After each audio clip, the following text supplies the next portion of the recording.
Bom dia a todos, bom dia a todas. Eu queria inicialmente agradecer o convite que me foi feito para participar desse belíssimo evento.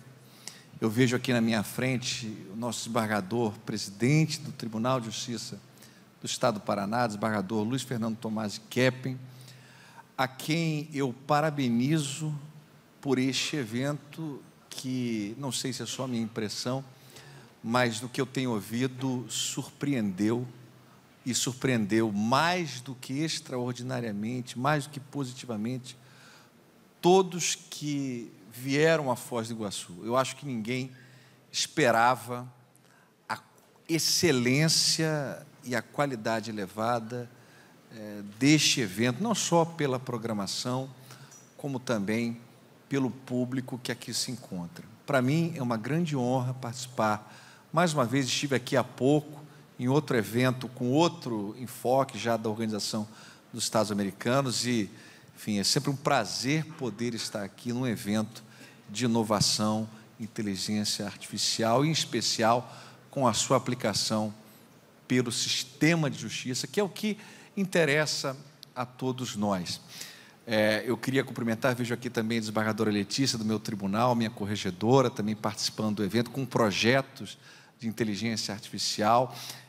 Eu estou precisando trocar até meu óculos, então eu não vou cumprimentar todos, porque certamente eu vou perder alguém aqui, só consigo ver algumas pessoas na frente, mas o grau está mais baixo do que o necessário, mas sintam-se todos cumprimentados. O nosso painel é sobre inovação, inteligência artificial e utilização da inteligência artificial no sistema de justiça. Eu estou acompanhado aqui de 3 magistrados que têm uma grande aderência nesse tema. O desembargador federal Pedro Felipe foi, na gestão do ministro Luiz Fux, secretário-geral do Supremo Tribunal Federal e no Supremo Tribunal Federal, e não só no Supremo Tribunal Federal, mas também na sua vida acadêmica, tem trabalhado com esse tema. É um especialista na área, assim como o doutor Anderson de Paiva Gabriel, que é juiz de direito do Tribunal do Rio de Janeiro, doutor Fábio Ribeiro Porto. Muitos aqui conhecem, muitos sabem que nós já vivemos, respiramos esse ar já há alguns anos. E a inteligência artificial, para quem ainda não usa, ela é uma necessidade para nós na justiça. Eu me lembro até, contar uma história para vocês. Há 2 anos atrás, os últimos 2 anos, eu fiquei nos Estados Unidos, na OEA, para tentar disseminar nos países das Américas projetos que o CNJ vinha desenvolvendo na parte de inovação, na parte de inteligência artificial e de digitalização do sistema de justiça. Vocês sabem que nos últimos, eu diria, 4 anos, muita coisa disruptiva aconteceu. Plataforma digital do Poder Judiciário, portal de serviço do Poder Judiciário, balcão virtual, juízo 100% digital, núcleo de justiça 4.0, ponto de inclusão digital. Isso tudo não existia antes da pandemia. Então vejam que não é à toa que numa manhã de sexta-feira, com sol, em Foz do Iguaçu, numa cidade que é turística, nós temos esse auditório repleto de pessoas querendo saber o que o nosso sistema de justiça tem oferecido em termos de evolução e de inovação em matéria de inteligência artificial. Eu posso garantir para vocês o seguinte, e garantir porque eu vivenciei isso durante o período que estive na OEA, o Brasil está muito à frente dos outros países em termos de utilização da tecnologia, em especial, que é o tema do nosso painel, da inteligência artificial pelo Poder Judiciário. Nós temos que bater no peito e ter orgulho disso, é um produto de exportação. Aqui, onde nós estamos, no Tribunal de Justiça, no estado do Tribunal de Justiça do Estado do Paraná, nós temos um belíssimo exemplo de um tribunal que aposta naquilo que há de mais moderno em termos de utilização de tecnologia para um trabalho eficiente, com redução de custos, incremento da celeridade processual, porque isso vai gerar simultaneamente redução de despesa e maior satisfação do usuário do sistema de justiça, porque vai reduzir o tempo de tramitação dos processos.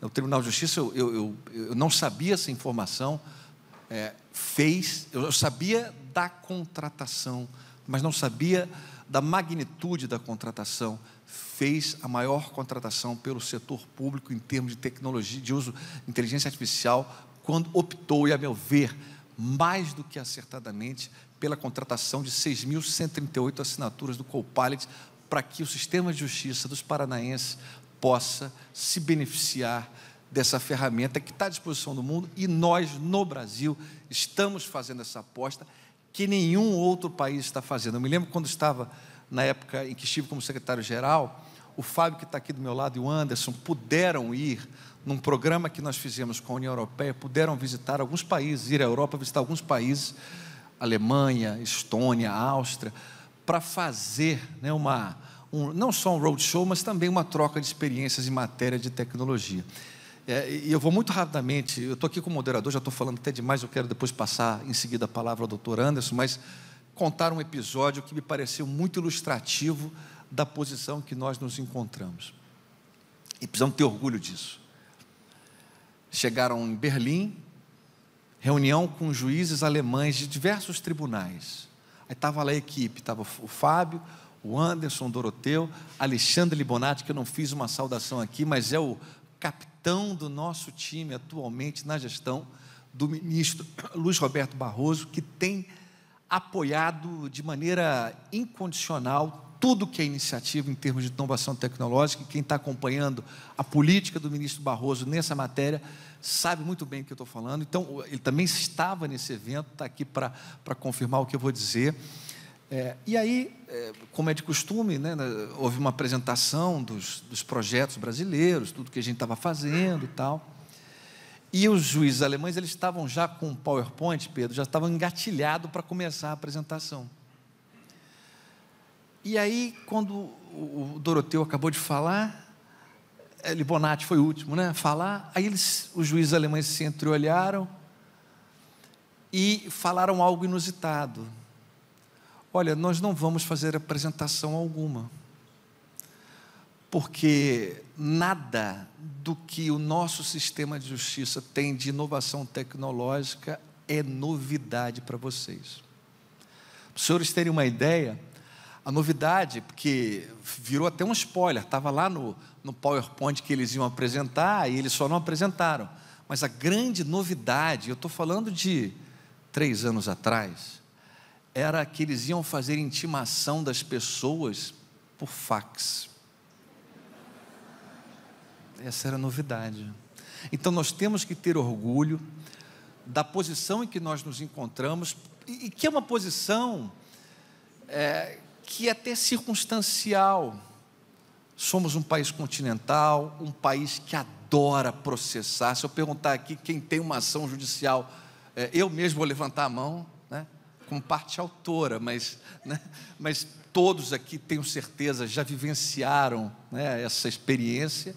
Então, são mais de 80 milhões de processos, país continental. Nós precisamos da tecnologia para não sermos substituídos por uma plataforma de resolução de conflitos que apareça na esquina e torne sem sentido a função que hoje o judiciário desempenha e que é essencial em um Estado democrático de direito. Portanto, vem em boa hora esse evento sobre inovação tecnológica, porque vai permitir o que os americanos chamam de leapfrogging, ou seja, que nós, ao debatermos o que temos de novidade, há um painel no dia de hoje e amanhã também sobre todas as novidades, podemos fazer o que os americanos chamam de leapfrogging, que é dar aquele salto que o sapo dá, e é um salto fundamental para todo movimento disruptivo.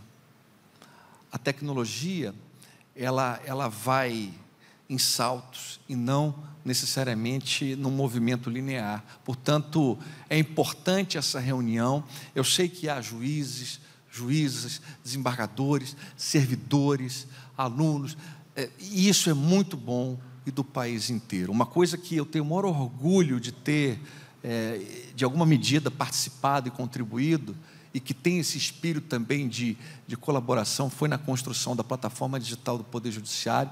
Vejo aqui o doutor Alexandre Libonati, que foi um dos que primeiro me apresentou, e me lembro como se fosse hoje, né? Foi o primeiro ato da gestão até do ministro Fux, que hoje está a todo vapor, com o ministro Barroso tocando a plataforma, cada dia mais microserviços sendo desenvolvidos para a plataforma, e esse ambiente colaborativo é o ambiente que o judiciário precisa adotar, porque nós não temos condições de trabalhar em redundância, gastando em redundância e de maneira que não é eficiente. Eram essas as minhas primeiras palavras e primeira intervenção. Não quero monopolizar aqui a palavra e, por isso, desde já, eu vou passar para a fala do Dr. Anderson de Paiva Gabriel, um grande amigo.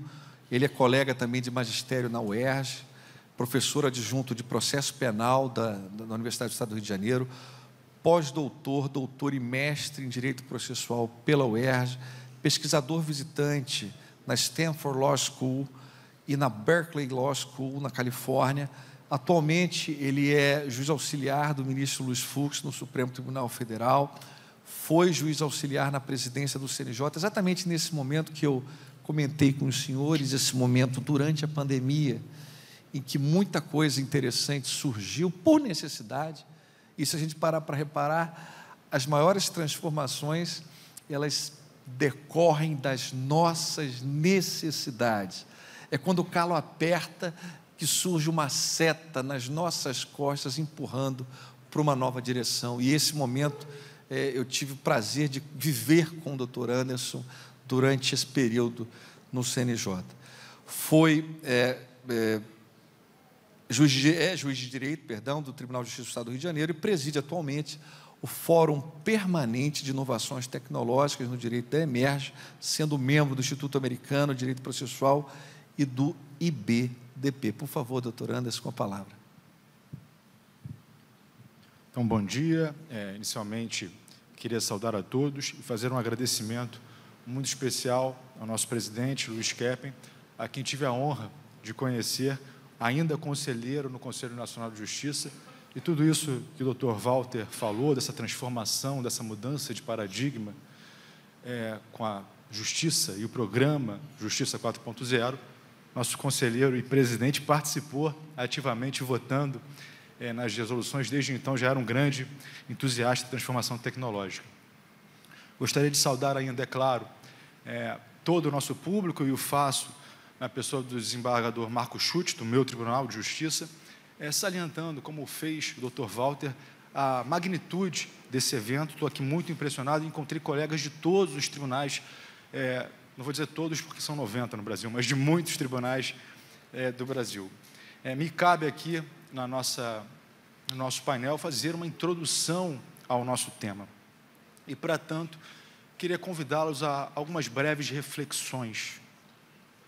Vejam, o ser humano conquistou o planeta Terra. E o que levou o ser humano a conquistar o planeta Terra? Sem dúvida alguma, foi a sua capacidade de adaptação. Os lugares mais inóspitos, mais frios, mais quentes, Antártida, África, onde quer que seja, nós encontramos o ser humano. Mas essa capacidade de adaptação não é intrínseca. Ela decorre da capacidade de produzir e dominar ferramentas. Desde o surgimento do ser humano, a grande característica da nossa espécie é a capacidade de produzir e dominar ferramentas para moldar o ambiente. Adaptação é uma palavra-chave. O Dr. Walter falou da necessidade. A adaptação às necessidades que o ambiente proporciona. Pois bem, algumas inovações nesses saltos, o Dr. Walter colocou, transformaram radicalmente a humanidade. A primeira delas, podemos citar o fogo. A capacidade de dominar o fogo levou a espécie humana a um novo patamar. Poderíamos citar várias outras, a eletricidade, a roda, mas eu vou me ater ao campo do conhecimento. E no campo do conhecimento, eu queria destacar que nós começamos com a transmissão de conhecimento de forma oral. Tudo que sabíamos era transmitido de maneira oral, as tradições eram orais. O sistema de justiça começou, de certa forma, com uma tradição oral. Em um segundo momento, surgiu a escrita. E a escrita permitiu o armazenamento, de certa forma, do conhecimento. Mas aí insto todos a se lembrarem aqui do famoso filme O Nome da Rosa e lembrarem dos monges copistas. Todos se recordam? Cada livro escrito, para ter um novo exemplar, precisava ser basicamente reescrito. Então, pensem no tempo que se demorava para se produzir 5, 10 livros idênticos. Então, o conhecimento era muito restrito. O desafio, durante a grande parte da história da humanidade, era adquirir, alcançar o conhecimento. No incêndio da Biblioteca de Alexandria, grande parte do conhecimento humano, inclusive, se perdeu, porque havia poucos livros, por vezes um único livro, e naquela biblioteca se encontrava grande parte do conhecimento humano à época. Tivemos um novo avanço magnânime com a invenção da prensa, que permitiu que um único livro fosse reproduzido de uma forma muito mais rápida. Por fim, hoje, olhem à sua volta, peguem o seu celular. Eu falei na Biblioteca de Alexandria. O celular dos senhores tem mais conhecimento nele do que a própria Biblioteca de Alexandria. Os nossos celulares hoje são uma porta para uma infinitude de dados, de informações e de conhecimento. Falamos do sistema de justiça não faz muito tempo, em que tínhamos ao final do ano um repositório de jurisprudência que consolidava os julgados daquele ano, e nós obtínhamos aquilo ao final do ano. Hoje nós assistimos os julgamentos em tempo real. Conseguimos ver o voto instantes depois. O acórdão surge logo depois. Então, obter a informação não é um desafio hoje. Vivemos um mar de informações. E aí eu trago à baila, gosto de citar uma frase do Eric Schmidt, que era o CEO da Google, que lá para 2006, salvo engano, falava que do alvorecer da civilização até o ano de 2003 haviam sido produzidos 5 exabytes de informação. Do alvorecer da civilização até o ano de 2003. E volto, nós tínhamos o conhecimento passado de forma oral, muito se perdia, os livros escritos, manuscritos, por fim a prensa. Pois bem, àquela altura, o mesmo volume de informações, 5 exabytes, era produzido a cada 2 dias. Percebam o salto que nós demos no volume de dados produzidos. E eu me arrisco a dizer que hoje, esse mesmo volume de informação é produzido em minutos. Em minutos. Como lidar com esse volume, com esse mar de informações? É inevitável que nós precisamos usar a inteligência artificial. Essa ferramenta que foi desenvolvida e foi criada para que possamos nos adaptar a esse novo tempo, que possamos administrar a justiça numa multiplicidade de conflitos como nunca antes havíamos visto, com um número de normas e um número de precedentes que temos acesso, mas que temos que ser capazes de lidar, de administrar. Pois bem, o desafio portanto, hoje, aprendermos a usar essas ferramentas, mas de uma forma adequada. E aí eu faço uma analogia ao fogo, que eu falei que foi uma das primeiras descobertas, inovações que transformaram o mundo. E até hoje transformam o mundo. Fogo é essencial, faz parte do nosso dia a dia. Mas percebam o poder destrutivo do fogo. Tivemos grandes incêndios aqui no Brasil, no passado recente. Estamos vendo na Califórnia como esse poder do fogo desmedido e descontrolado pode causar muitos danos, destruir comunidades, matar pessoas. Também a inteligência artificial, se é uma ferramenta indispensável e magnífica, também traz consigo riscos. Não é uma panaceia. Ela precisa ser administrada, estudada e regulamentada. Pois bem, para não me alongar em demasia, eu queria trazer aqui 2 citações. Uma atribuída equivocadamente a Darwin, mas que diz que não é o mais forte, não é o mais belo, não é o mais inteligente que sobrevive. É aquele que melhor se adapta. Nos tempos que vivemos, o desafio é nos adaptarmos. E uma segunda citação de Harari, que inclusive lançou um livro agora muito interessante falando sobre essa questão dos dados, mas no livro dele sobre 2030, ele fala que o desafio do nosso tempo é nós termos a capacidade de nos reinventarmos várias vezes ao longo da vida. Se no passado aprendíamos um ofício no início da nossa vida adulta e levávamos aquele ofício até o final dos nossos dias da mesma forma, hoje nós temos que nos reinventar várias e várias vezes. Aquele que aprendeu um ofício e continua fazendo da mesma forma, ficará para trás. Lembro de um conhecido que, quando surgiu o smartphone, me disse: não, smartphone, celular é para fazer ligação. Preciso apenas dos números e de um botão verde e de um botão vermelho. Essa pessoa ficou para trás. Quando surgiu o computador, aquelas pessoas que tinham curso de datilografia queriam insistir em usar a máquina de escrever. Vejam, essas inovações tecnológicas hoje são indispensáveis para que consigamos avançar. Então, aqueles que, como os senhores, estão aqui estudando ferramentas novas, como a inteligência artificial, estão saindo na frente.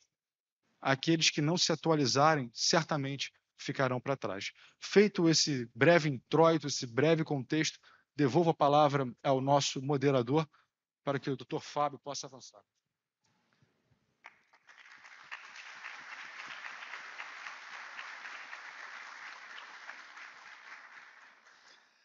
Obrigado, doutor Anderson. Acho que nos mostrou como que é importante acompanhar os passos das inovações tecnológicas. Eu me lembro, outro dia eu estava assistindo uma entrevista do Bill Gates, na época em que ele criou o computador, ele falando, né, que havia muitas críticas. Todo lugar que ele ia para falar sobre o PC, que hoje já é até uma coisa superada, né? Poucos são os que têm um computador pessoal, é tablet, é notebook, eu não sei mais o quê. E ele disse que começou a incomodar ele como que as pessoas só focavam nos aspectos negativos. Ah, o ser humano vai ficar preguiçoso porque vai ter informação mais rapidamente. O ser humano não vai mais socializar porque vai ficar em casa. E é isso, é aquilo. E aí ele começou a dizer: não, mas espera aí, mas muita coisa boa também advirá do uso do computador pessoal. E eu acho que muito disso se aplica na linha do que defendeu o Dr. Anderson às ferramentas que nós temos de inteligência artificial. Em todo evento que eu participo dessa temática, e tenho ido a muitos, muitos, um dos temas que é recorrente é bias, é viés, né? Eu até, outro dia, num evento, falei: olha, vamos fazer aqui uma experimentação. E todo mundo que tem celular, se quiser, pode fazer isso agora. Se você digitar no Google homem bonito, vocês vão ver que imagem vai aparecer. Vai aparecer de um homem branco, se for homem inteligente, é com óculos. Se for homem bonito, ele tem um cabelo raspado mais aqui do que na parte de cima. Geralmente são traços mais finos. Se digitar mulher bonita, só mulheres brancas aparecerão. E mais abaixo, lá pela quinta tela, vai aparecer uma imagem assim: mulher negra bonita, como se a mulher negra tivesse de ser negra para ser bonita, pertencendo a uma outra categoria, o que é um absurdo.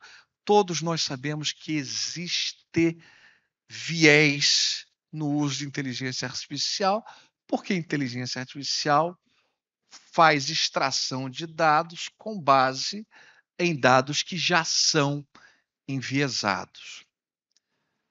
Isso não pode ser impeditivo para o uso de inteligência artificial. Nós precisamos saber que existem desafios, que existem problemas, que não dá para aceitar de maneira, como muito bem o doutor Anderson destacou, de maneira acrítica. Ah, vou usar isso aqui, não preciso mais pesquisar, não preciso mais ter nenhuma preocupação adicional. Esse é o perigo. Esse é o perigo. Porque senão daqui a pouco todo mundo vai achar que só existe homem bonito daquele modelo. Não há um asiático na descrição como homem bonito. E essa questão da bias ela é extremamente complexa, porque nós, seres humanos, e os quem falam muito bem disso é o Cass Sunstein, quando, junto com o Daniel Kahneman, falam sobre economia comportamental, psicologia comportamental. Nós temos a heurística, que é o sistema 1, e o sistema 2. O sistema 1 é memória, eu digo, memória RAM, né? Aquele acesso rápido, que é intuitiva e é de sobrevivência. Se alguém aqui gritar fogo, todo mundo vai se levantar e sair correndo sem pensar duas vezes. Isso é o sistema 1. O sistema 2 ele já é mais reflexivo, ele já para pensar, já o nosso sistema 1 do ser humano é preconceituoso. Nós somos enviesados, ninguém é imparcial. E, obviamente, que toda e qualquer ferramenta de inteligência artificial, exatamente porque é artificial, vai se alicerçar nesse modelo preconceituoso. Só que tem uma vantagem até. Olha que interessante, nenhum sistema de inteligência artificial, nenhuma ferramenta de inteligência artificial tem o nosso sistema 1. Só trabalha com o sistema 2. Pega os dados, faz lá, por meio do algoritmo, a análise e chega a uma sugestão de resposta. Então, o que eu estou falando, na verdade, é para dizer o seguinte: olha, o problema está na mesa. Existe esse problema do enviesamento, mas ele não surge com inteligência artificial. A inteligência artificial chega a diminuir o nosso preconceito na medida em que não tem o sistema 1, não tem a heurística, que é mais preconceituosa. Então, eu estou falando só de um exemplo de desafio a ser enfrentado e, obviamente, que isso repercute na nossa atividade profissional na justiça. Isso já deu problema nos Estados Unidos. Salvo engano, o desembargador Pedro vai chegar a comentar um desses temas de decisão judicial enviesada, pautada por dados. Muitos já conhecem as histórias referentes a esse tipo de enviesamento, mas a minha fala nesse momento aqui, para já passar a palavra ao doutor Fábio, na linha do que defendeu o professor Anderson, é de uma visão mais positiva, uma visão de que os problemas estão aí, opacidade algorítmica, enviesamento, né? E também o seguinte, o ser humano tem uma preocupação com aquilo que a ele falta, né? O desejo é a falta. A gente deseja aquilo que a gente não tem. Nós não temos segurança jurídica. Vamos atrás da segurança jurídica. Inteligência artificial proporciona segurança jurídica, proporciona isonomia e previsibilidade decisória. Isso é bom, mas também tem o outro lado. Excesso de previsibilidade impossibilita que surja algum efeito positivo das decisões que são tomadas num ambiente de caos e de incerteza. A incerteza também é favorável ao ser humano. Então, tudo o que a gente faz tem consequência em relação à inteligência artificial. Acho que temos que ter essa visão de prudência, de cautela, mas saber que não há alternativa. Como destacou o doutor Anderson, quem não embarcar nesta canoa, o trem está passando ali na estação, quem deixar ele passar não vai, em curto espaço de tempo, conseguir continuar trabalhando no seu ofício e de forma competitiva, de forma eficiente, de uma maneira que seja aquela mais proveitosa do ponto de vista da racionalidade econômica. Com isso eu passo a palavra ao meu amigo. O Fábio, ele tem um currículo assim vastíssimo.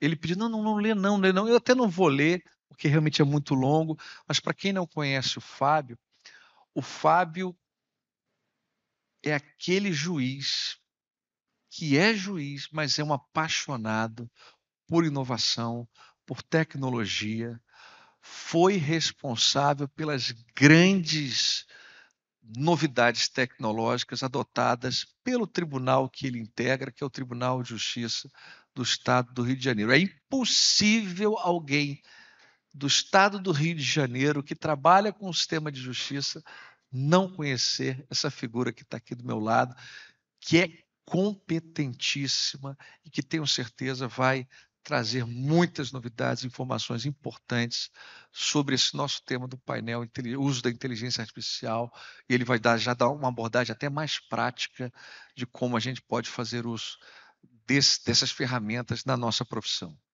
Doutor Fábio. Muito obrigado, doutor Walter.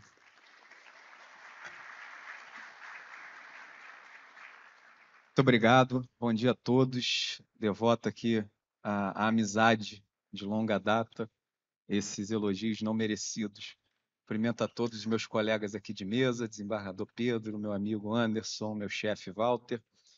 Cumprimento o nosso presidente, conselheiro de hoje, de ontem e de sempre, a quem tive a honra, o prazer e a grande oportunidade de trabalhar junto ao Conselho Nacional de Justiça. Presidente Keppen, lembro que naquela época se discutia justamente isso que o senhor está realizando agora.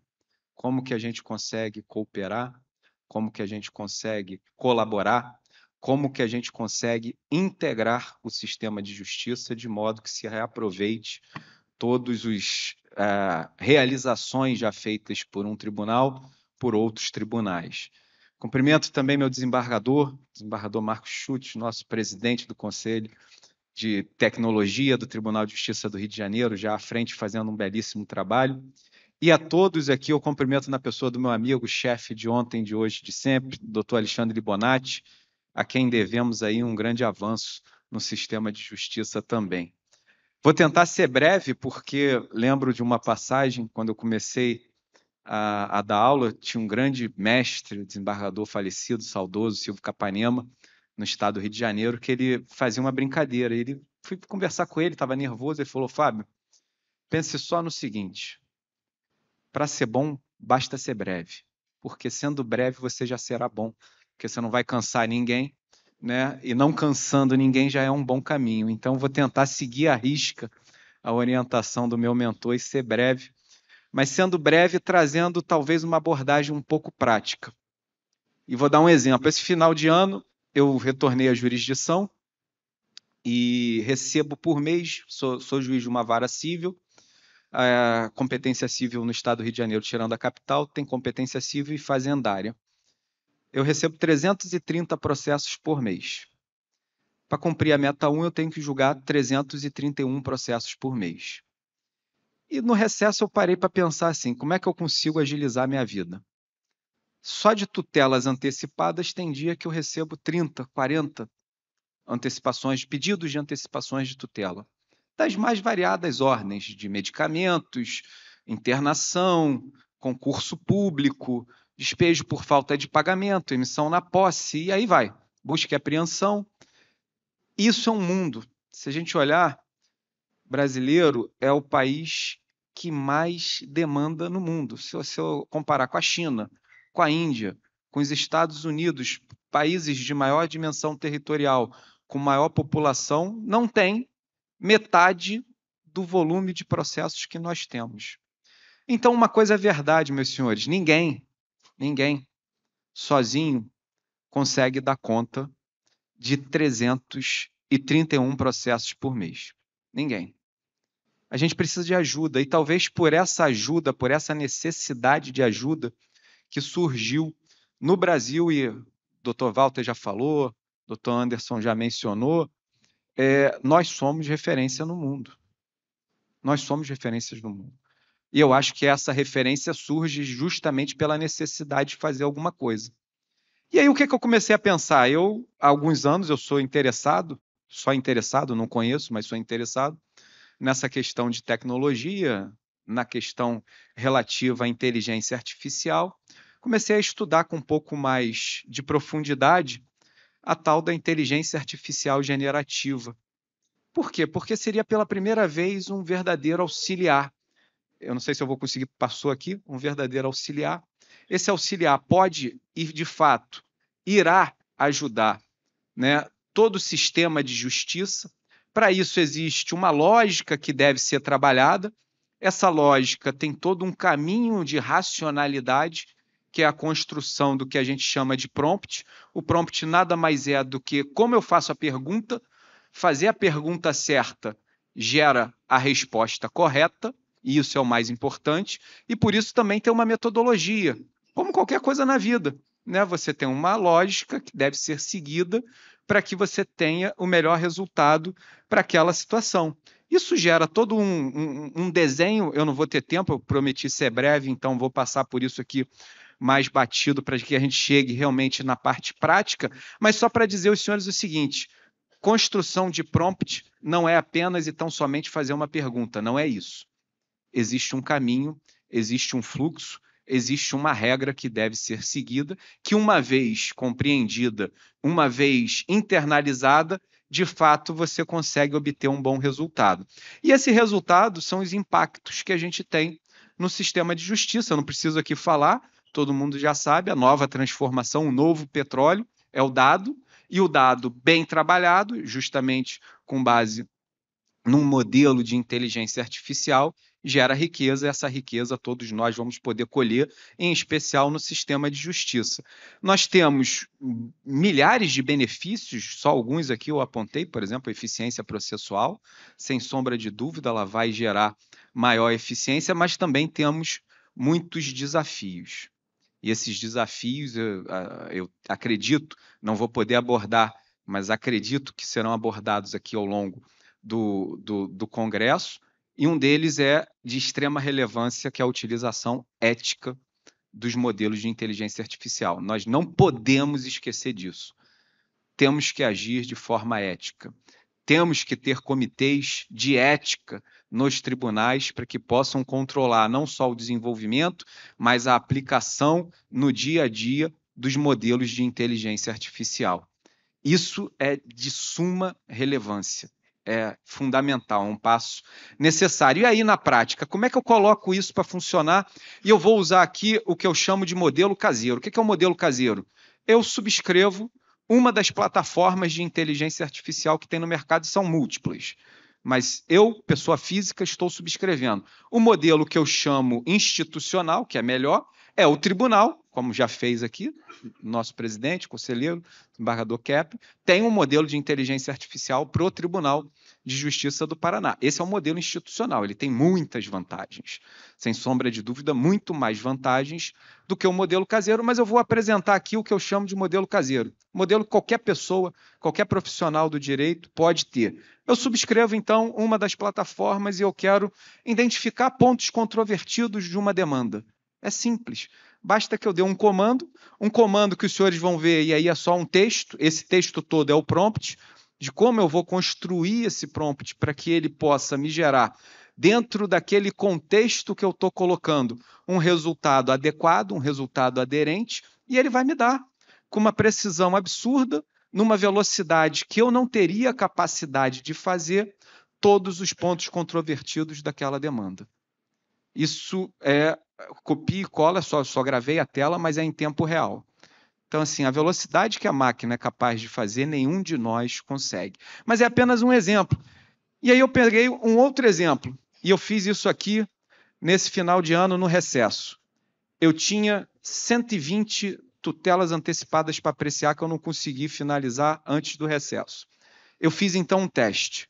Eu vou separar 30 e vou fazer pelo modelo tradicional. O que é que eu chamo de modelo tradicional? Eu, Fábio, lendo tudo, eu, Fábio, fazendo o relatório, eu, Fábio, decidindo e colocando lá. Quanto tempo eu levei? Gravei. Eu levei 4 horas para fazer 30 decisões de antecipação de tutela. Eu falei, agora eu vou testar com o auxílio da máquina. Meus senhores, é em tempo real, tá? Para que os senhores tenham uma ideia de tempo, de como eu estou falando de tempo. Então, o que é que eu faço, basicamente? Eu pego o processo e colo ali com um prompt, dizendo que ele tem que me dar uma determinada decisão de antecipação de tutela. Prompt feito, colado, o sistema faz a decisão. Eu sou chato, então eu gosto de fazer uma ementa. Em todas as minhas decisões eu coloco ementa. O passo seguinte é eu gero um outro prompt e peço para que ele me gere uma ementa daquela decisão que está ali construída. Eu faço, colo, ele vai me gerar a ementa, está ali a ementa. Isso em tempo real. Ementa feita, o terceiro passo, que é eu vou copiar tudo isso, vou colocar num processo, eu geralmente trabalho numa planilha de edição de texto, pode ser o Word, pode ser o Google Doc, qualquer uma, e vou corrigir tudo aquilo que está feito. Algumas coisas eu mudo, mas já está pronto. Isso leva exatos 45 segundos. 45 segundos por decisão, fazendo uma decisão razoavelmente boa, não vou dizer que ela é perfeita, ela tem lá uma ou outra coisinha que a gente tem que alterar, um ou outro ponto que eu acho que precisa ser melhorado, e aqui nesse vídeo eu estou mostrando como se melhora esses pontos, né? O que eu estou alterando ali em tempo real, mas fato é que eu levei 45 segundos. E aí eu parei de fazer a conta, que eu falei, não tem comparação. Não dá para comparar. Não dá para comparar. Logicamente que eu consigo dar conta das 120. Resultado, eu consegui em apenas um dia fazer, sem nenhum esforço, em apenas um dia, numa manhã, 75 decisões de antecipação de tutela, utilizando modelos de inteligência artificial como auxílio. E aqui é bom que a gente frise, né? Auxílio. Por que é auxílio? Porque, na minha opinião, nenhum modelo de inteligência artificial vai substituir a função do ser humano. Ele vem agregar, ele vem para acrescentar, ele vem para auxiliar. Hoje, todo o sistema de justiça já trabalha com assessores. Eu tenho assessoras, os desembargadores têm assessoras, assessores.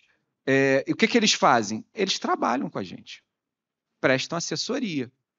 O que é o modelo de inteligência artificial bem treinado, bem trabalhado por um tribunal? Um assessor qualificado. É isso e tão somente isso. Não passa absolutamente disso. Então, o que a gente precisa ter em mente é que os modelos não vêm para substituir, vêm para agregar, vêm para somar, vêm para acrescentar, não expurgar da relação magistrado. E aqui são vários outros exemplos, eu poderia ficar aqui o dia todo dando exemplos, aqui já é de como eu consigo redigir sentenças também, de que forma eu trabalho tanto com Claude quanto com ChatGPT, funciona bem os dois, eles funcionam com muita tranquilidade, com muita clareza e trazem resultados bem efetivos, desde que você saiba fazer o prompt adequado. O prompt, então, é a alma do negócio. É como que eu vou trabalhar sabendo, correndo as regras de segurança básica, né? Eu não faço uma pergunta para o ChatGPT, eu não faço uma pergunta, eu, na realidade, dou um comando. Eu já digo o que é para decidir. Eu não digo assim, decida por mim. Eu digo, olha, eu quero uma decisão de antecipação de tutela para conceder ou não conceder por esse e esse motivo. Mas é uma linha. E aí ele me dá os fundamentos. A decisão é minha. O que é que ele faz? Ele simplesmente desenvolve o raciocínio que eu levaria um tempo desenvolvendo. E aí eu posso melhorar, aperfeiçoar, modificar, acrescentar ou não. Mas eu não peço para que ele faça. Então isso é uso ético. Não posso dizer, faz para mim, porque aí a decisão eu estou delegando. Delegando para uma máquina que, como o Dr. Walter já falou, a gente tem toda a problemática em relação aos bias, em relação aos vieses, né? A base de dados é enviesada. Se a base de dados é enviesada porque nós, seres humanos, o somos, ela também o será. Isso é uma lógica matemática da qual a gente não consegue fugir. A gente tem várias aplicações para redigir ementa, para fazer decisão, para auxiliar nas audiências, eu posso utilizar para fazer degravação, né? Eu peguei um exemplo aqui, eu não vou passar também que meu tempo está correndo, eu corro contra o relógio aqui, mas eu posso utilizar isso para pegar um depoimento qualquer, isso é um vídeo que está no YouTube, que eu peguei só para mostrar um exemplo, não vou passar o vídeo, mas eu peço para ele degravar e do lado ali eu estou mostrando a degravação em tempo real e ele consegue fazer essa degravação. Uma vez degravado, eu consigo trabalhar com esse depoimento, por exemplo, se é um juiz criminal, se é um juiz que está atuando na vara de infância e juventude, como é que eu vou conseguir aproveitar, né, esse material para gerar algum conteúdo, e ele consegue gerar bastante conteúdo em cima desse depoimento, uma vez realizado, de forma que isso me traz agilidade, isso me traz celeridade, isso me traz uma maior eficiência. E as aplicações, meus senhores, são múltiplas. Eu só estou dando aqui pequenos exemplos, pequenas pinceladas, mas se a gente for falar de aplicações de precedentes, se eu perguntar aqui ao auditório, quantos dos senhores conhecem todos os temas do Supremo Tribunal Federal e do Superior Tribunal de Justiça, que se eu perguntar aqui o tema número tal, sabe me responder? Ninguém. É impossível. É impossível, mas a máquina consegue. A máquina conseguiria, em qualquer processo que fosse a conclusão, me informar, olha, esse processo está afetado. Ele tinha que estar suspenso, ou ele já tem um julgamento, ou ele já está na tese tal. Meus senhores, isso é segurança jurídica, que é nada mais, nada menos do que todo o sistema de precedente visa concretizar. Segurança jurídica que hoje é impossível. Quem consegue tomar conhecimento de mais de 1.200 teses? Em todos os casos que vão chegar. Nem os advogados. Então, muitas vezes, uma decisão, você está dando uma decisão de algo que está suspenso, porque ninguém tomou conhecimento. Isso é um outro exemplo que pode ser utilizado dentre uma infinidade de questões. E aí eu chego num ponto, e aqui me encaminhando já para o final. E aí a grande pergunta, seremos substituídos pela máquina? A máquina vai substituir o ser humano? A resposta é só uma, não, claro que não. A máquina vem para somar. Tem uma frase que se diz que nenhum homem é melhor que uma máquina, mas nenhuma máquina é melhor que um homem com uma máquina. Então, o que a gente precisa é trabalhar com ela. Não contra ela, mas com ela, em parceria, em simbiose, em união. E com isso a gente consegue gerar um bom resultado. Por quê? Porque, meus senhores, eu estou olhando meu tempo aqui, só vou botar o cronômetro na minha frente aqui para não me perder. Porque o ato de julgar não pode ser substituído por uma máquina. Ah, Fábio, por que não pode? Eu daria aí uma infinidade de fundamentos jurídicos. Não vou nem entrar na tese do fundamento jurídico, que todos aqui são versados na inteligência jurídica, que eu não preciso ensinar. Mas eu vou dar um fundamento a meu sentir filosófico. Sentença vem do latim sententia, sentir. Sentir é muito mais do que simplesmente aplicar a legislação ao caso concreto. É um ato de empatia. É um ato tipicamente humano. Já se disse que a justiça só se consegue concretizar aquele que um dia sentiu dor. Máquina nenhuma sente dor. Se máquina não sente dor, ela não tem a capacidade de julgar um outro ser. Isso só o ser humano consegue. Porque o ser humano pode gerar e ter empatia. O ser humano pode sensibilizar. O ser humano pode perceber que o processo é muito mais que um número. Por trás de cada processo, a expressão não é minha, é de um grande ministro já aposentado, que escreveu um livro, né, Cartas a um Jovem Juiz, e ele dizia que por trás de cada processo dormita uma alma angustiada. E só quem um dia esteve na trincheira, seja como advogado, membro do Ministério Público, defensoria ou magistrado, sabe exatamente o que eu estou falando. Porque cada processo tem ali uma angústia de uma vida que tem que ser resolvida, e isso tem que ser por seres humanos. Seres humanos que não podem ser dispensados nessa relação homem-máquina, porque isso é da essência humana. E sendo da essência humana, a gente não pode dispensar, e daí porque eu tenho sustentado há algum tempo a necessidade de um novo princípio constitucional chamado reserva de humanidade. Né? Nesse mundo digital, nós precisamos reservar a humanidade daqueles atos que não podem ser delegados à máquina. E aí são todos os outros fundamentos. Eu termino aqui dizendo, então, como é que eu vejo esse modelo de inteligência artificial? Me socorro aqui de uma entrevista do Steve Jobs. Essa entrevista ele está muito novo, né? Eu não vou passar a entrevista toda, mas só para dar a essência dela. Estou me caminhando para os meus 2 minutos finais. Ele diz o seguinte: ele disse que leu numa determinada revista que os cientistas compararam a capacidade do ser humano com os animais. E os seres humanos perdiam para todos os animais. Aí os cientistas fizeram outro experimento. Vamos comparar o ser humano com a construção que ele fez, uma bicicleta. E o ser humano ganhava de todo mundo. E aí o Jobs disse o seguinte: nós somos construtores de soluções, construtores de ferramentas. E ele estava falando ainda do primeiro Apple, primeiro computador lançado. Você vê que ele está novinho aí. Então ele dizia que o computador é uma bicicleta. É uma bicicleta para a mente humana. Parafraseando, eu diria que a inteligência artificial generativa é uma super bicicleta. É uma super bicicleta, mas como uma bicicleta, ela não pode andar sozinha na ciclovia do judiciário. Ela precisa de alguém para pedalar. E esse alguém somos nós que estamos aqui.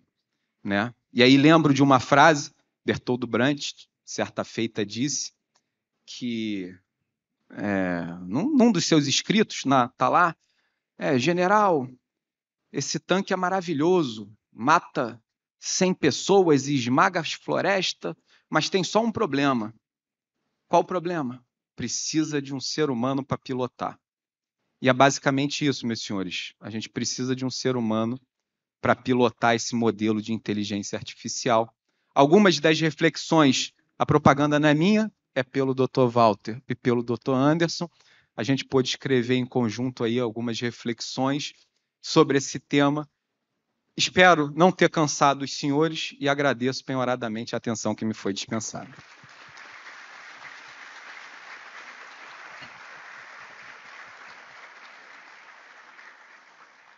Muito obrigado, doutor Fábio. Só confirmou que eu já imaginava, enfim, né, a plateia toda recebendo informações importantíssimas. Eu vou contar só uma curiosidade a respeito desse livro. Esse livro ele surgiu de uma ideia do Fábio. O Fábio estava concluindo o doutorado dele em Coimbra, eu estava em Washington, na UEA, e o Anderson tinha acabado de voltar de Stanford, estava no Brasil. E aí fizemos uma ligação de Zoom e o Fábio falou: olha, a gente tem que escrever sobre isso. O direito não vai ser mais o mesmo, a nossa profissão vai mudar profundamente. Aí começou essa empreitada, cada um num continente, e só a tecnologia permite esse tipo de coisa. Nós marcávamos reuniões semanais. Mas eu estou falando isso tudo porque, ao longo de um livro sobre o tema Inteligência Artificial Generativa no Direito, obviamente que surgirão inúmeras dúvidas e polêmicas.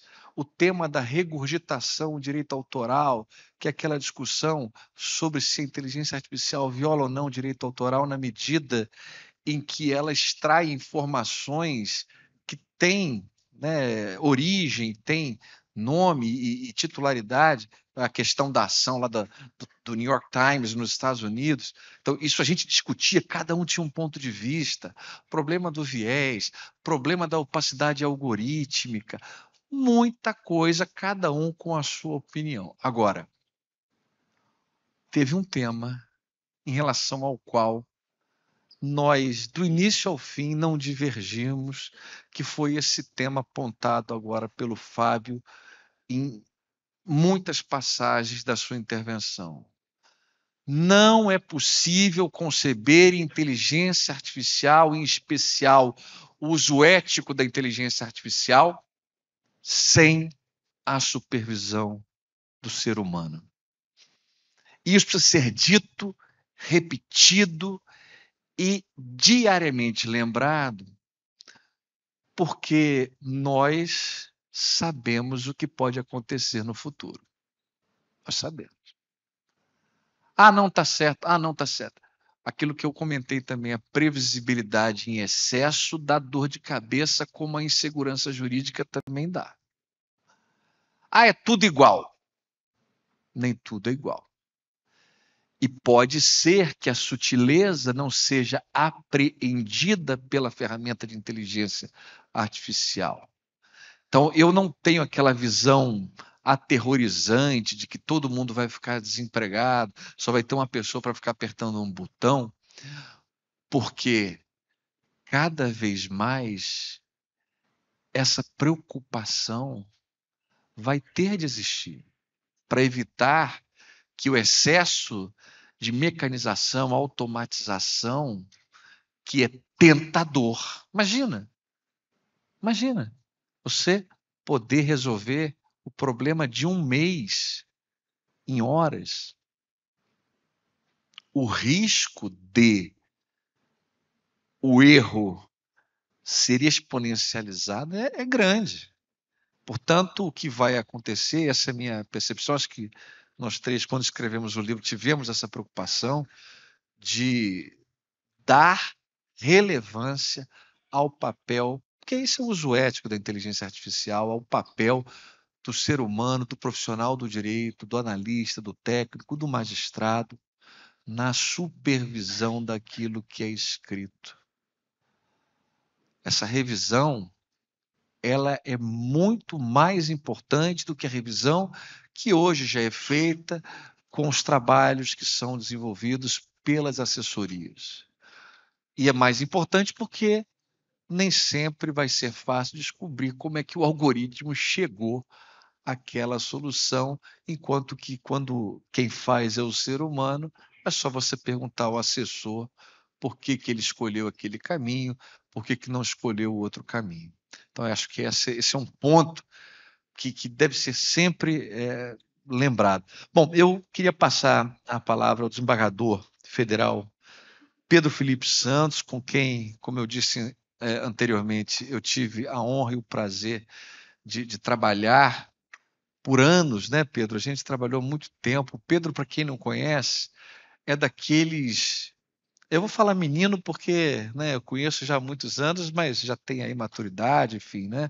Menino prodígio. É um rapaz, é um profissional da mais alta qualidade. Eu acho que a magistratura, Pedro, brasileira, ela tem muito orgulho de você ser do quadro, porque você é um profissional muito, mas muito acima da média.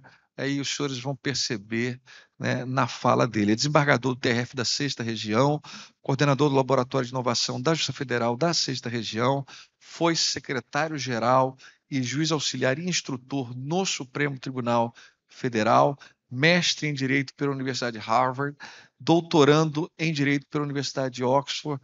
Pedro, por favor. Bom dia a todos e a todas. Eu fico até emocionado com as palavras do colega e preciso iniciar minha fala antes de cumprimentar todos, afirmando e deixando um registro que é muito importante aqui, eles não podem falar, mas eu posso, da admiração e também da gratidão que o Poder Judiciário tem pelo trabalho que esses 3 magistrados e toda a equipe que estava no CNJ na gestão de 2020 a 2022, capitaneados pelo ministro Fux, realizaram um trabalho extremamente disruptivo. Se hoje, no Poder Judiciário do Brasil inteiro, nós falamos em justiça 100% digital, em balcão virtual, em núcleo 4.0, justiça 4.0, plataforma digital do Poder Judiciário, Codex e todas as iniciativas que continuam sendo aprimoradas, gestão a gestão, e todas essas iniciativas surgiram, e preciso registrar isso, do trabalho da equipe que gestou todos esses projetos e colocou a mão na massa, de forma que esse registro não poderia deixar de ser feito aqui, da importância do trabalho que esses magistrados tiveram, a meu ver, uma das gestões mais disruptivas no Conselho Nacional de Justiça, e tenho muito orgulho de ter testemunhado, estando lá no Supremo, toda a abnegação, o esforço e a capacidade de colocar a mão na massa e de fazer acontecer que esses magistrados têm. Eu quero agradecer, desembargador Kepper, presidente do TJ do Paraná, a alegria de sediar esse evento aqui. Penso que é um dos primeiros eventos de inteligência artificial que é produzido pelo Poder Judiciário para o Poder Judiciário. E quando eu vejo aqui na plateia assim, magistrados, servidores, profissionais do Brasil inteiro, cujo trabalho eu tanto admiro, eu penso assim, aqui nós estamos conversando entre nós, mas entre pessoas que realmente fazem e estudam inteligência artificial e tecnologia da informação. Eu vejo aqui chefes de TI, vejo aqui desembargadores, vejo aqui magistrados, coordenadores de laboratório de inovação, assessores de gestão estratégica dos tribunais, e penso tanto que é importante todas essas equipes estarem aqui reunidas para a construção de uma governança eficiente nos tribunais. As falas que me antecederam, doutor Anderson fez uma fala trazendo vários aspectos históricos e filosóficos. Dr. Fábio trouxe a mão na massa, o uso prático da IA generativa, e me cabe aqui fazer um arremate de todos esses pontos, trazendo algumas reflexões em relação à governança dos tribunais na construção desses projetos. Mas antes eu preciso depurar algum ponto de em que status, em que estado da arte nós estamos em relação à inteligência artificial no Poder Judiciário. Eu sempre falo que, desde 2020 para cá, com a pandemia, nós estamos vivendo uma nova revolução digital. Essa palavra revolução digital ela já está ficando até tão démodé e quase um truísmo. Mas qual é o ponto nodal da revolução digital que nós estamos vivendo de 2020 para cá? Finalmente, nós estamos abandonando os últimos resquícios da era analógica para finalmente entrarmos no mundo em que nós não conseguimos mais ter uma separação intuitiva do que é real e do que é online. Isso quer dizer que a revolução que acontece de 2020 para cá não é a construção de infraestrutura tecnológica. A internet já existe há mais de década, a inteligência artificial já existe há mais de década, o smartphone já existe há mais de década, isso já não é novidade para nós. No Poder Judiciário, o processo eletrônico, nós falamos dele há mais de 20 anos, nós falamos de plenário virtual há mais de 10 anos, nós falamos de audiência virtual há um bom tempo. Também não é novidade para nós de 2020 para cá. O ponto nodal da revolução digital que nós vivemos é que esses instrumentos de inovação tecnológica, eles finalmente deixaram de ser fonte secundária para se tornarem fonte primária de como nós produzimos políticas públicas, inclusive políticas públicas judiciárias. Foi em 2020, com a pandemia, em que esse processo foi acelerado, que a audiência virtual, que já existia, mas era uma exceção, se tornou a regra.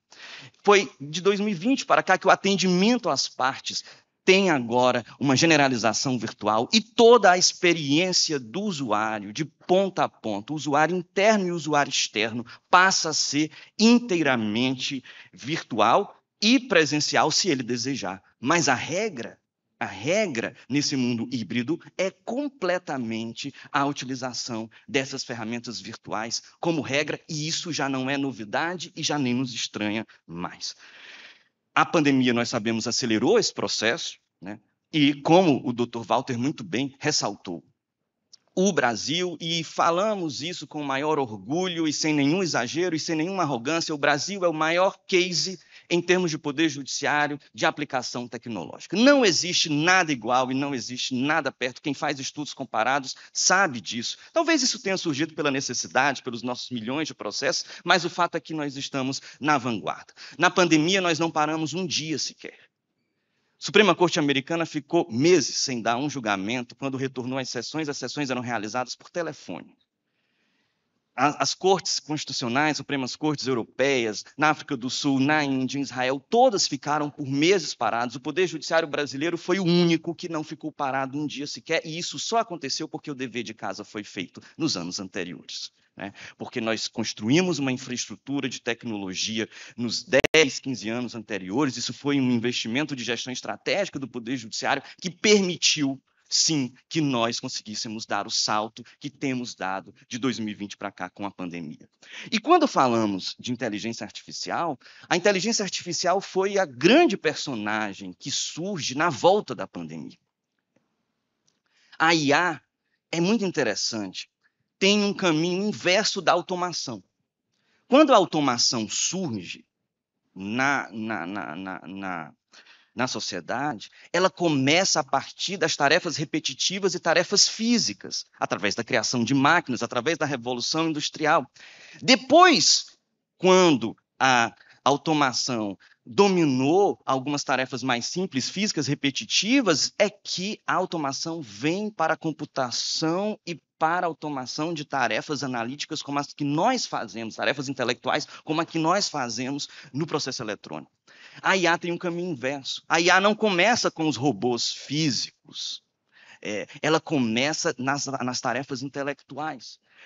O grande espectro de aplicação de inteligência artificial hoje no mundo não é a criação de robôs automatizados que fazem tarefas físicas com o uso de inteligência artificial. Não, é o uso da inteligência artificial generativa para atividades intelectuais como a nossa. Muito possivelmente isso aconteceu, segundo alguns especialistas, porque o desenvolvimento de robôs físicos, e não dos agentes de inteligência artificial, que são softwares, eles demandam muito mais dinheiro, muito mais pesquisa das grandes empresas, e isso ficou por uma segunda etapa. Isso vai acontecer. E isso também tem um impacto na como o mercado de trabalho vai mudar nos próximos anos. Uma pesquisa feita pelo professor Daron Acemoglu, do MIT, diz que a mudança no mercado de trabalho vai acontecer com a IA primeiro nas atividades intelectuais e não nas atividades mais básicas das pessoas que fazem tarefas repetitivas, justamente porque a IA ela veio com mais força numa primeira fase nas tarefas intelectuais. Possivelmente essa curva vai se inverter depois, mas essa foi uma tendência completamente diferente do que aconteceu na Revolução Industrial. E como acontece a IA no nosso poder judiciário? É importante também fazer um resgate histórico de como nós desenvolvemos a IA nos nossos tribunais. As primeiras experiências vêm ali, a partir de 2017, com o início do desenvolvimento do robô Vitor no Supremo, na gestão da ministra Carmen, STJ começa a desenvolver o agente Atos, outros tribunais locais começam a fazer iniciativas de muito ainda incipientes nesses, mas iniciativas desenvolvidas pelas equipes de TI. Iniciativas intratribunais, da mesma forma como são desenvolvidos os processos eletrônicos, procurando um ganho de eficiência para tarefas de automatização. Triagem de processos, busca de similaridade, pesquisas de jurisprudência, degravação de audiências e diversos usos que apoiam a gestão do processo e não necessariamente a atividade fim. Essa foi uma primeira fase. Numa segunda fase, nós começamos a explosão da IA generativa, e isso é muito recente. Foi quando, talvez nós, nos laboratórios de inovação, nas equipes de TI, na gestão estratégica, vimos que nós não tínhamos muitas condições de concorrer e criar dentro dos tribunais as mesmas ferramentas de IA generativa, na mesma performance que as grandes empresas da iniciativa privada conseguem fazer. E aí começa algo muito novo, que é o alinhamento entre setor público e iniciativa privada para a construção de ferramentas de IA generativa nos tribunais que afeta a atividade fim, porque isso é novo para nós, é um modelo de contratação que demanda algumas reflexões, porque antes nós contratávamos a iniciativa privada muito mais relacionada à construção da infraestrutura tecnológica e não para a construção dos softwares processuais, dos sistemas processuais, e agora nós estamos realizando essa integração, o que é algo novo e que precisa ser colocado, precisa ser registrado. E hoje nós vivemos essa hype, que é essa construção dos agentes, como o Dr. Fábio falou, um assessor que vai nos ajudar, que vai nos auxiliar em diversas tarefas, inclusive produzindo atividades mais detalhadas. Identificação dos pontos controvertidos, construção de relatórios, construção de votos, ao mesmo tempo em que todas essas ferramentas de LLM se popularizam, inclusive permitindo o uso individual. Essa é uma grande revolução que tem acontecido, isso precisa também ficar registrado, nós estamos democratizando as construções de soluções de tecnologia da informação nos tribunais. A partir do momento em que os magistrados conseguem assinar serviços de inteligência artificial generativa, construir os próprios prompts e utilizar caseiramente, como o doutor Fábio falou, algumas ferramentas externas para uso dos processos judiciais internos. Antes, o magistrado, o servidor, ele tinha uma posição passiva, aguardando das equipes do tribunal, das secretarias, as disponibilizações das inovações tecnológicas, e agora esse poder de criação se pulveriza por uma contingência de tecnologia, mas que também tem que demandar algumas reflexões para nós. E tudo isso traz algumas reflexões de governança, que na minha fala eu gostaria de ressaltar, aproveitando que aqui nós temos representantes de vários setores de tribunais.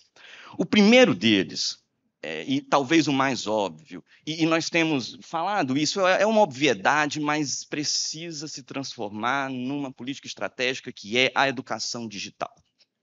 Nós estamos aqui numa plateia extremamente qualificada em relação à inteligência artificial. Aqui não tem neófito nessa plateia. Conheço aqui quase todo mundo. Aqui não tem neófito, nós entendemos, nós sabemos o que é, nós sabemos os riscos, nós sabemos as oportunidades e sabemos também as vulnerabilidades.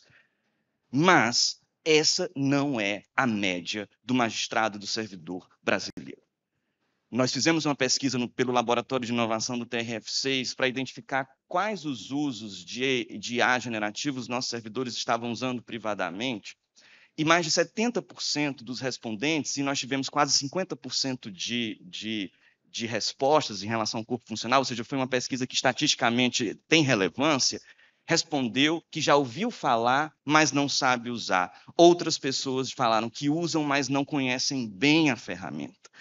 E nós precisamos, então, transformar em política estratégica de tribunal esse letramento digital. Não gosto da palavra letramento, mas é uma difusão de informação sobre essas questões. O juiz precisa entender o que é essa ferramenta, a diferença entre uma IA e uma automação. O juiz precisa entender como é que se dá a construção desses prompts, quais são os limites de atuação pela tecnologia atual que tem sido feito, e, claro, trazer a reserva de humanidade. Adorei esse princípio, né, do que é sendo feito. E isso não se faz apenas com curso na escola de magistratura. Esse é um ponto importante, mas também é um programa, digamos assim, uma circunstância que demora você conseguir fazer um curso enorme. Precisa de uma política estratégica de comunicação e difusão de informação sobre os conceitos, as oportunidades, os riscos, para que essa informação chegue lá na ponta, para aquele servidor que está numa vara de interior, muitas vezes sem acesso às informações do tribunal, e se deslumbra com a utilização do ChatGPT e começa a fazer upload de qualquer tipo de documento nessas ferramentas, sem as preocupações devidas. Nós precisamos chegar lá na ponta. Nós precisamos conversar não apenas entre nós, mas com esses agentes também. Eu penso que os laboratórios de inovação têm uma função importantíssima nessa difusão da informação. Eu vejo aqui tem muitos coordenadores de laboratório da informação, de inovação. Laboratório não é só para construir produto ou pensar em projeto ou prototipar, também tem uma função de difundir informação e conscientizar sobre o uso sustentável de IA pelos servidores e pelos magistrados do tribunal. Além disso, a conscientização em relação aos riscos é importantíssima. Eu li alguns prompts, doutor Fábio, em que se percebe que as pessoas que elaboraram aqueles prompts de uso privado nitidamente desconhecem os limites da ferramenta.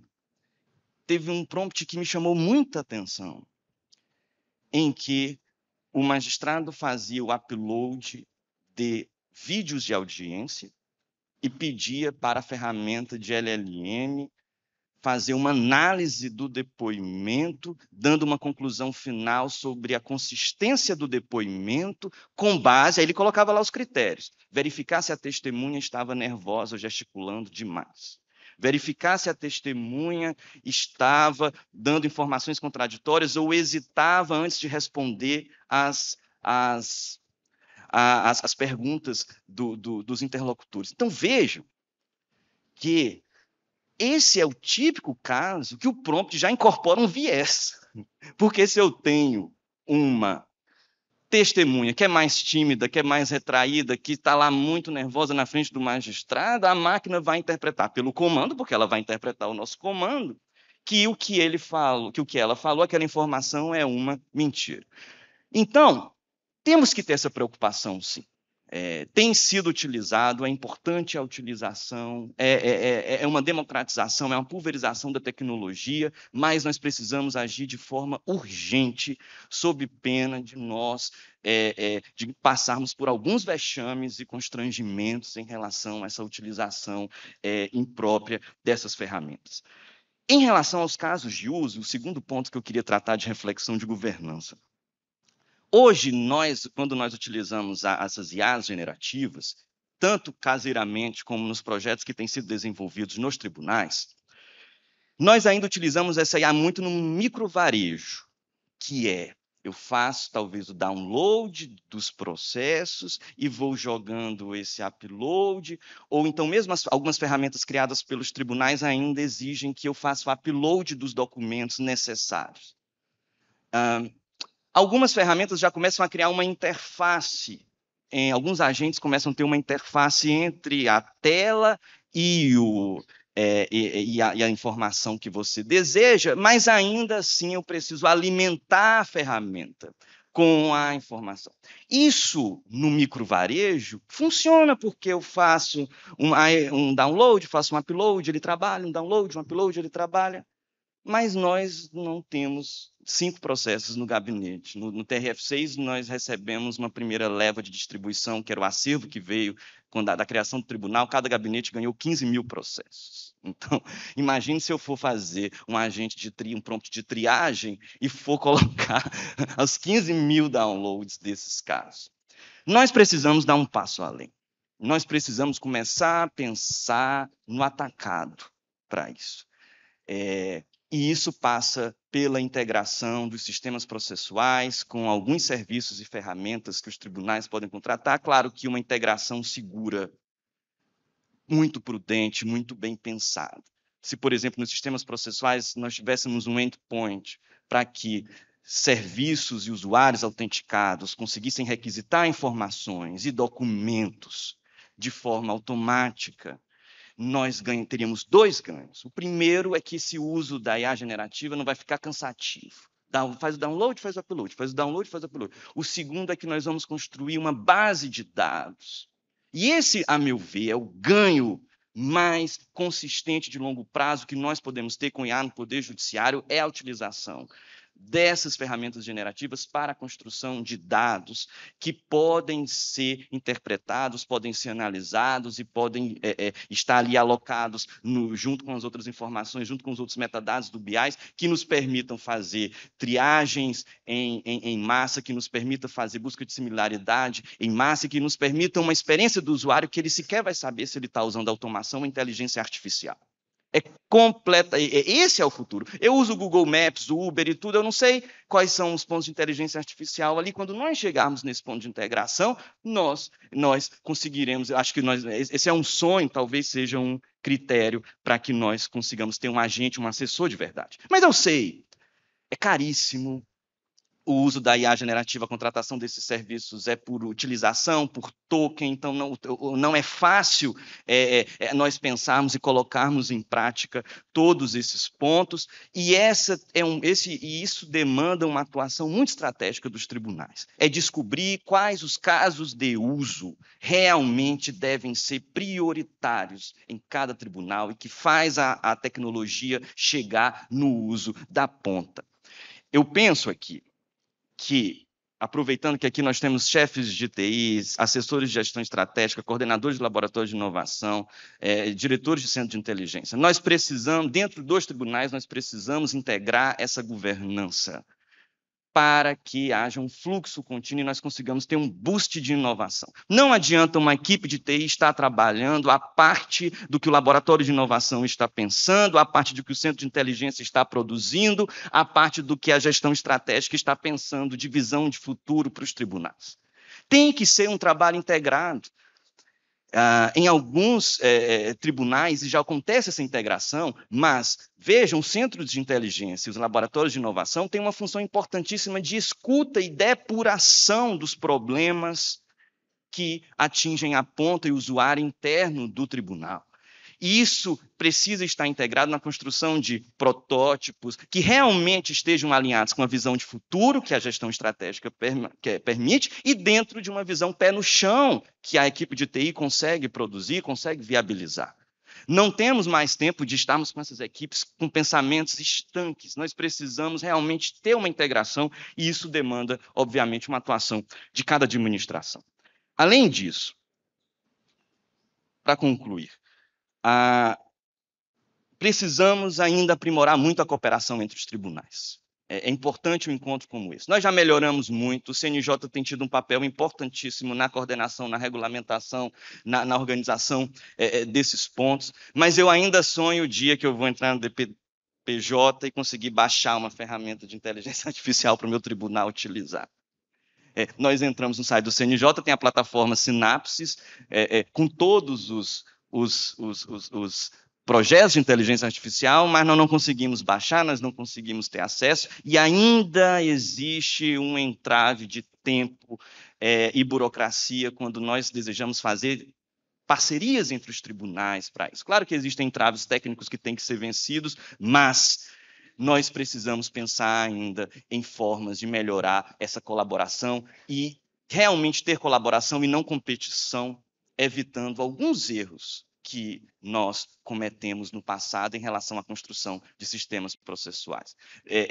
Inteligência artificial é muito cara para nós termos vários tribunais trabalhando sobre os mesmos problemas, construindo soluções que são muito parecidas e demorando muito tempo para depois se concluir que aquela ferramenta é melhor, então vamos adotar, que nós precisamos de um trabalho coordenado para e passo, porque, repito, inteligência artificial, e todos vocês sabem, é caríssimo, não é barato e tem consumido esforço e dinheiro dos tribunais. Portanto, senhores, na linha do que o Anderson, o Walter, o Fábio falaram, eu sou extremamente entusiasta da inteligência artificial. Sou apaixonado pelo tema e quanto mais eu estudo o tema, mais eu vejo a importância da inteligência humana. A inteligência artificial faz com que as tarefas que exigem pensamento crítico, pensamento analítico, criatividade, inovação se tornem muito mais importantes. São auxílios, não substitutos nossos. São assessores que devem ser treinados, que devem ser construídos com uso responsável, com uso sustentável, com uso transparente. E eu antes tinha algumas dúvidas sobre o real impacto da inteligência artificial na própria atividade judiciária. Eu tinha algumas visões um pouco mais pessimistas, mas hoje eu acho que eu mudei um pouco de ideia, a gente vai amadurecendo. E eu vejo que realmente o impacto da inteligência artificial no Poder Judiciário, especialmente no Poder Judiciário brasileiro, vai ser muito grande, muito rápido e talvez mais veloz e mais crítico do que foi a introdução dos sistemas processuais há alguns anos atrás. Eu penso que nós vamos viver algumas ressignificações, não apenas jurídicas, como a construção de novos conceitos jurídicos, por exemplo, o conceito de competência territorial começa a se tornar muito demodé com base nisso, mas a própria questão de governança dos tribunais e a própria identidade do magistrado. Mas temos que ter sempre o compromisso ético, como meus antecessores muito bem falaram, dessa reserva de inteligência humana, que naturalmente vai se impor, mas que ela precisa ser sempre lembrada. Eu vou terminar lembrando aquela frase daquele filme Jogos Vorazes, né, mas eu vou fazer uma paráfrase lá, dizia que comecem os jogos aqui, né, que continuem os jogos, e que continuemos com sustentabilidade, com ética, com prudência, com transparência, com integração, com colaboração entre equipes, entre tribunais, com o CNJ, muita pesquisa, muito trabalho, muita mão na massa e muitos eventos como esse. Muito obrigado.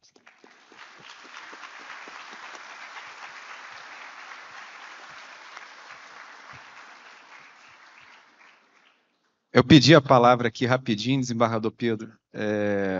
Eu acho que o senhor tocou em alguns pontos que eu não tive tempo de abordar na correria aqui, mas são essenciais. Primeiro, parabenizar, mas destacar. Uso ético. O senhor falou, não pode chegar ao cidadão e sair baixando o processo e jogando para modelos de inteligência artificial sem qualquer critério. Nós temos uma Lei Geral de Proteção de Dados, nós temos toda uma regra de segurança jurídica, processos sigilosos, que isso não pode ser feito assim. Tudo isso passa pelo que o senhor falou, que é a educação digital. Nós precisamos repensar o modelo, não só, e aí esquece só a parte jurídica, mas essencialmente a parte jurídica, como nós vamos educar os nossos jovens a trabalhar com essa nova tecnologia. Não preciso mais saber as respostas, eu tenho que saber fazer as perguntas certas. O modelo se inverteu. E nessa modelagem, outro ponto que o senhor colocou é fundamental, governança. Eu, há alguns anos atrás, utilizei a expressão corrida maluca pela IA. Nós não podemos repetir aquilo que aconteceu com o processo judicial eletrônico, que chegamos a ter 64 modelos de processos judiciais eletrônicos no país. Não dá para fazer isso.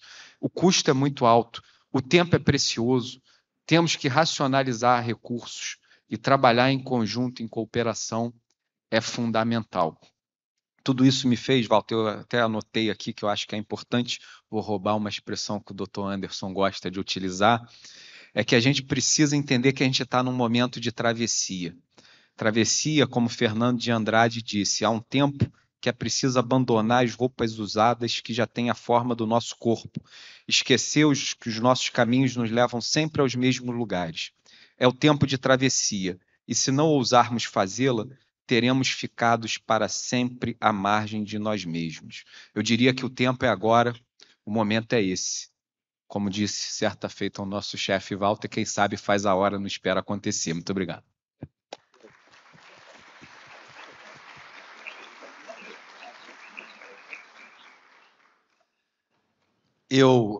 Da fala do desembargador Pedro, um ponto que eu queria só retomar muito rapidamente, que eu sei que já estamos aí no caminhado do final do nosso painel, mas é a importância do uso dos dados que são extraídos por ferramentas de inteligência artificial para a formulação de política pública pelo Poder Judiciário.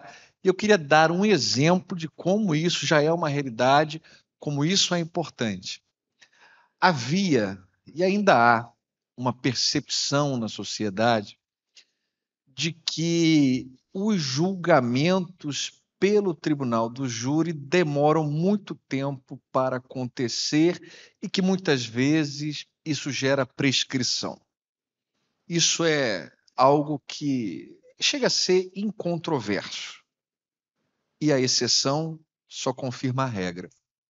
Pois bem, o ministro Luiz Roberto Barroso, na presidência do CNJ há pouco tempo, pediu que fosse feito um estudo com base nos dados que temos no nosso grande banco de dados do CNJ, o Codex, para saber se realmente isso está acontecendo.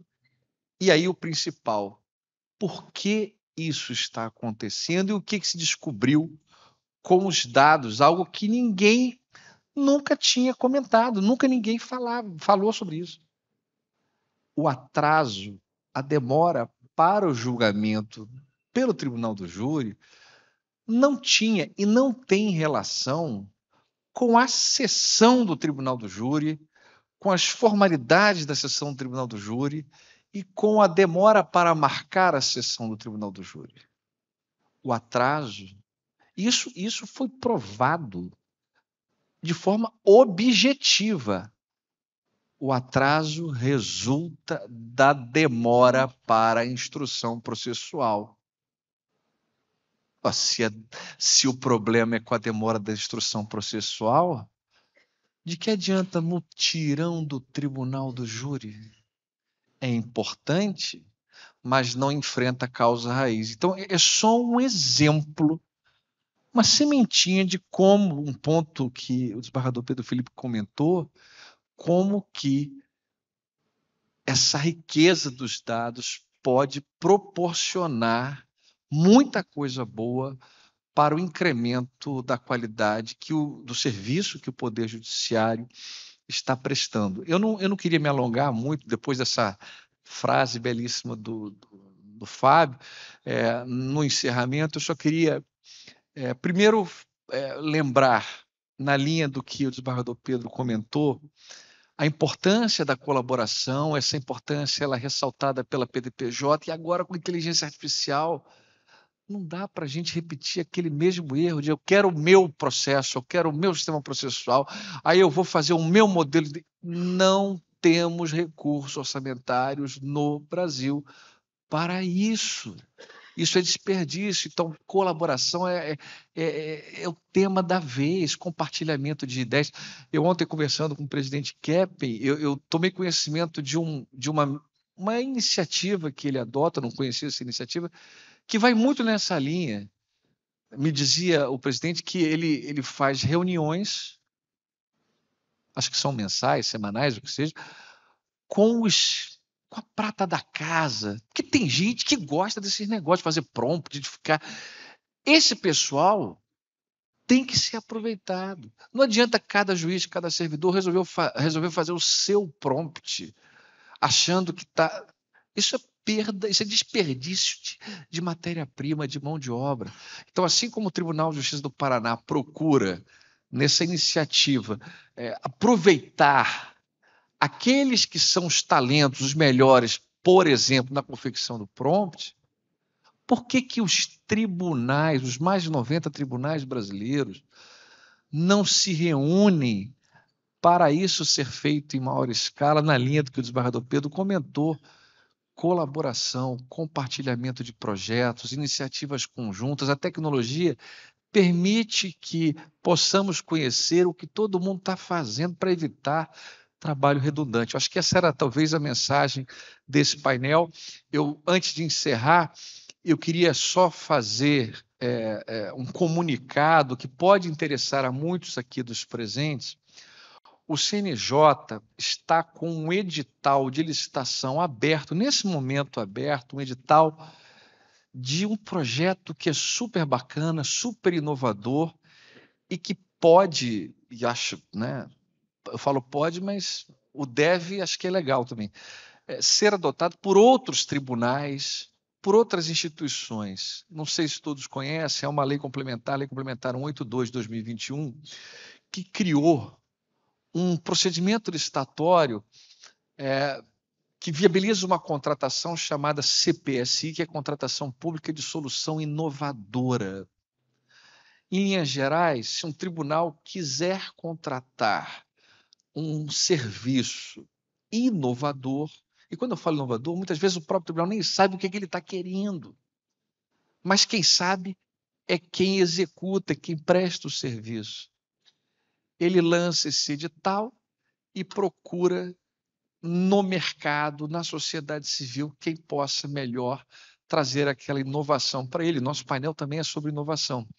E nesse momento, e vai até o dia 19 de janeiro, por que o dia 19 de janeiro é importante? Porque é o deadline, é a data limite para o preenchimento do formulário do edital do CNJ para, no caso específico, que os participantes, aqueles que têm interesse de prestar esse serviço, possam apresentar soluções inovadoras para o aprimoramento no atendimento do usuário do site jus.br. Esse é só um exemplo de utilização dessa contratação. Então, dia 19 de janeiro é data limite para preenchimento do formulário, eventualmente, né, empresas que tenham interesse nisso, os próprios tribunais, para dar uma olhada, como é que é isso? Não estava sabendo dessa novidade. E o dia 23 vai ser o dia 23 de janeiro agora, o dia em que nós teremos essa consulta pública com todo um debate para ver. Na verdade, é a sociedade é que vai apresentar a novidade. Então, eu estou falando desse exemplo, que isso está acontecendo agora, mas é uma nova forma de contratação pelo poder público de soluções inovadoras que segue a tendência em matéria de licitações de mais ouvir quem entende do tema que é quem executa, que é quem vive daquilo profissionalmente, as empresas que inovam, do que partir de uma posição que seria mais, digamos assim, né, arrogante, tradicional, de que é o Estado que vai dizer o que ele precisa, porque muitas vezes, quando a gente está falando de inovação, de tecnologias disruptivas, nós nem sabemos o que nós precisamos e queremos, porque não conhecemos tudo o que surge e que há de novidade. Então fica esse registro, essa propaganda institucional do CNJ aqui, dando esse recado, que pode ser de interesse de muitos tribunais, de muitas instituições. E finalizo, aliás, não finalizo ainda não, porque eu queria também lembrar o seguinte, muitos aqui sabem, mas só para dar esse comunicado, está em andamento, em vias de ser objeto de deliberação, uma resolução para modificar a atual resolução de inteligência artificial do CNJ, que é a resolução 332 de 2020. O conselheiro, não vejo aqui, mas sei que está aqui, meu amigo de sempre, conselheiro Luiz Fernando Bandeira de Mello, que tem sido um craque. Eu falo craque, não é porque só amigo, não. O Bandeira, até, eu costumo dizer que o cachimbo entorta a boca, né? O Bandeira, por ter respirado, e respira ainda os ares do Poder Legislativo, ele trabalha sempre, eu trabalhei muitas vezes com ele, com uma visão muito democrática, muito participativa, ouve críticas, comentários, sugestões, e eu já tive acesso, conselheiro, ao texto e fiquei assim muito bem impressionado com a qualidade da proposta de resolução sobre inteligência artificial. Então, eu queria dar esse recado, porque o nosso painel é sobre inteligência artificial, em um momento do nosso país em que o Poder Judiciário, o Conselho Nacional de Justiça, está saindo na frente, tratando de um tema com detalhes que outros países não tiveram coragem de enfrentar. Então, queria dar esse recado e agradecer, presidente Keppen, mais uma vez pela gentileza, pela oportunidade de nós aqui, falo aqui em nome de todos, somos todos amigos, podermos dar essa mensagem sobre um tema tão importante e a prova de que é um tema importante. Veja aqui o presidente da nossa MB, doutor Frederico, enfim, que reúne todos aqui numa sala cheia, numa manhã de sol, numa cidade tão bonita. Portanto, acho que isso já é sinal do sucesso desse tão importante evento sobre inteligência artificial e inovação. Muito obrigado.